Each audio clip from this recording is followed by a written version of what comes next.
그럼 이제 제척기간하고 소멸시효하고 기간이 어떻게 되는지 그런 것, 그리고 구분에 대해서 제가 말씀드렸고 숙지를 하셨습니다.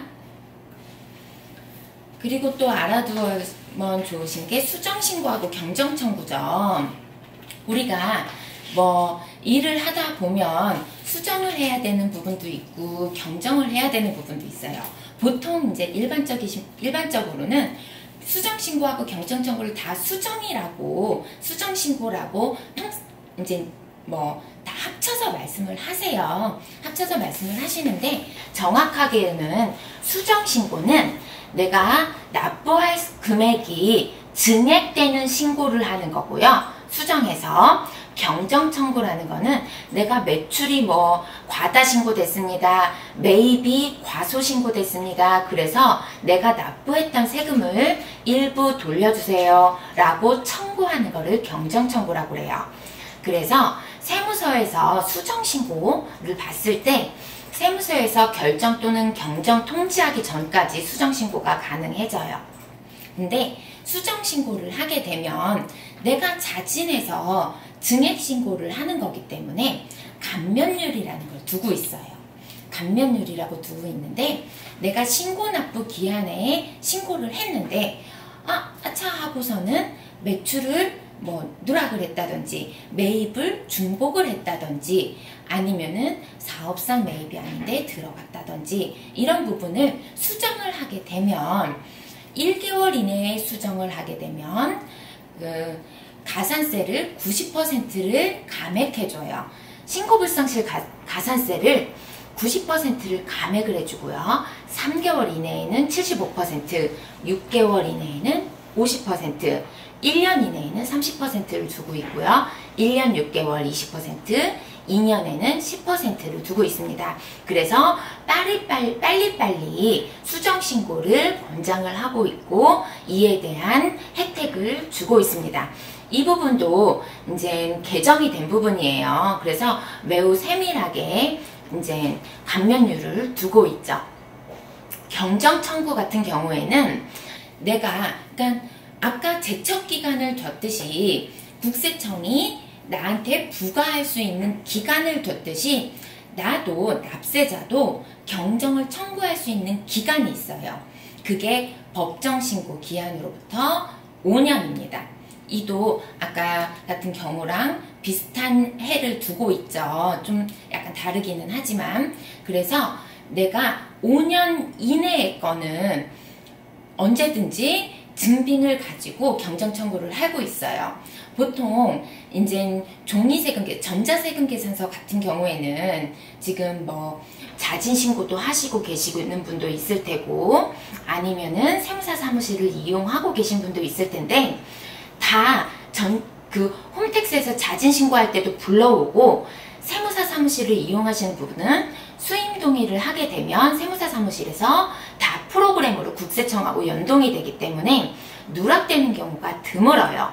물론 10일까지 이제 다 신고를 이제 발행을 하셨어야 되는데 그렇지 않고 그 이후에 기한 후로 지연적으로 발행을 했을 때는 놓치게 되는 경우도 있지만 대부분은 그런 경우가 없습니다.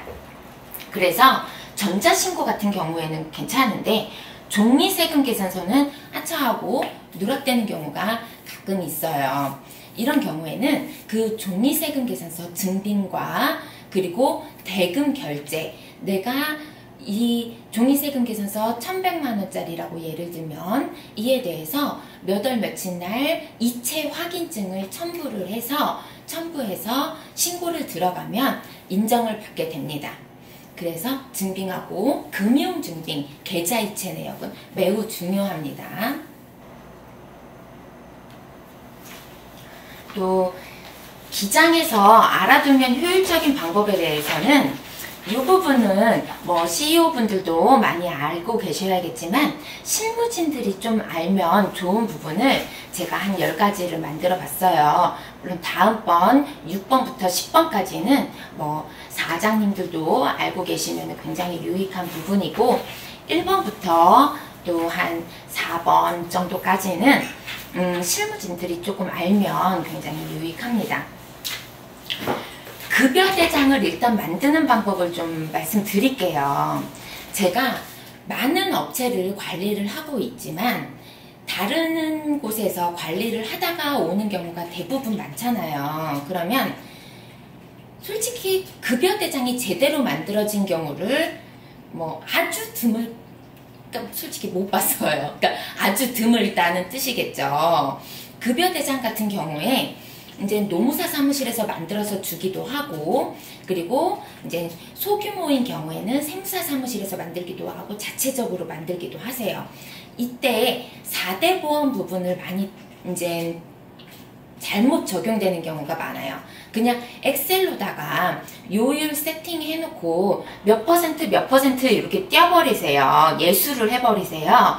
그런 다음에 차인지 금액이 나오면 기본급에서 예수금 띄고 차인지 금액을 지급하게 되죠. 근데 이렇게 하시는 게 아니라 이렇게 하는 경우도, 이렇게 하게 되는 경우의 나쁜 점은 일단 회계 장부를 함에 있어서 예수금이 맞아 들어가지가 않아요. 고지서는 고지서대로 나왔는데 예수금은 그냥 요율대로 뜬 거예요. 그렇게 하면 고지서하고 안 맞기 때문에 예수금 부분이 회계 처리에서 맞지가 않죠. 그리고 연말정산을 했을 때 국세청에서 PDF 요즘에 받잖아요. PDF 받아서 그거를 연말정산에 적용을 시키는데 이제 국민연금이라든지 건강보험 부분이 요율로 띄었을 때하고 고지서 나온 금액이 홈택스에 적용된 PDF하고 맞아 들어가지가 않아요. 그러면 아무래도 뭐 그 금액이 크고 작음에 따라서 납세 금액, 납부서가 이제 연말정산이 잘못되는 거죠. 그래서 고지서로 했을 때는 회계 처리도 정확하고, 그리고 또 급여대장에 대한 논란도 없고, 또 연말정산도 굉장히 정확하게 맞아 돌아가고 있습니다. 고지서에 대해서 고지서를 이렇게 받아보시면 총액만 나와요. 그러면은 총액만 나오는데 개인별로 이 부분에 있어서 얼마인지 어떻게 아느냐?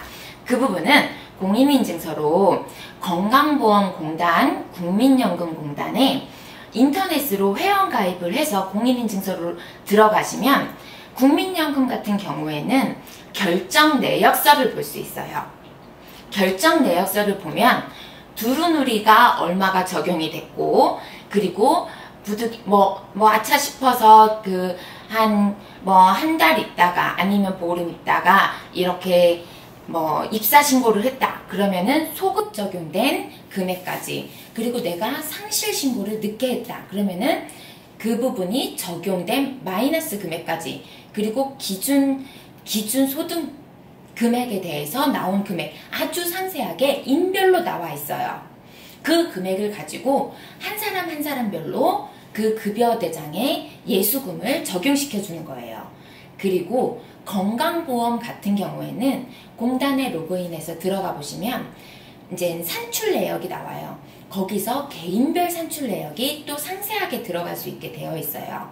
그러면 이게 보통 연금도 그렇고 건강보험공단도 그렇고 한 21일에서 늦으면 23일, 보통 21일 날 열려요.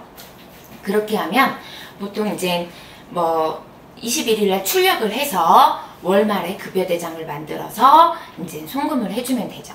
개인별 산출내역, 건강보험 개인별 산출내역에는 감액 부분이라든지 분할납부 부분이라든지 아니면 이자 부분이라든지 이런 게 아주 면밀하고 상세하게 나와요. 그래서 예수해야 될 금액이 얼마인지가 딱 나옵니다.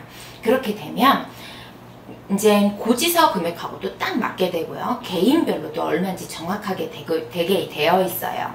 그래서 실무진들 부분은 이런 급여대장을 만들 때 이 부분을 적용을 하시고, 노무사 사무실에서도 두 가지로 해요. 보통 요율별로 하시거나 고지서대로 하세요. 근데 이게 회계 처리까지 이어진다거나 연말정산까지 이어지는 걸 봤을 때는 이제 회사 측에서 고지서대로 적용해 주세요 라고 요청을 하세요. 그러면 세무사 사무실의 회계 처리와 아니면 자체기장의 회계 처리와 그리고 연말정산 금액까지 딱 맞아 들어갑니다. 그래서 고지서로 하시는 것을 적극 추천드립니다.